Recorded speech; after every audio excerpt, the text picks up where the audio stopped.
With comfort access and smart opener, both the upper and lower tailgate of your BMW X5 or BMW X7 can be operated automatically. Provided you are carrying the remote control with you, the tailgate can be opened and closed without contact. Electronical devices may cause signal interference. When standing centrally behind your BMW, two sensors detect a kicking foot movement and the tailgate is opened. When pressing the button on the inside of the upper tailgate, both tailgates close automatically. When pressing the lock button on the inside of the upper tailgate, both tailgates close and the vehicle is locked after the tailgate has been closed.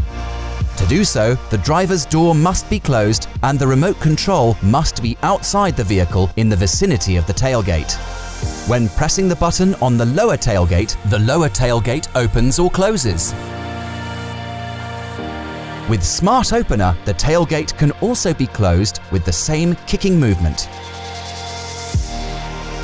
In the menu, by going to Car, Settings, Doors, Vehicle Access,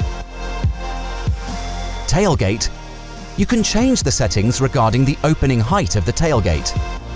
Additionally, you can select if you want to only open the upper tailgate or both tailgates when using Smart Opener or the interior tailgate button in your BMW. In the key button assignment menu, you can select if you want to operate the upper or both tailgates with the remote control. Continue watching our how-to series to get the most out of your BMW.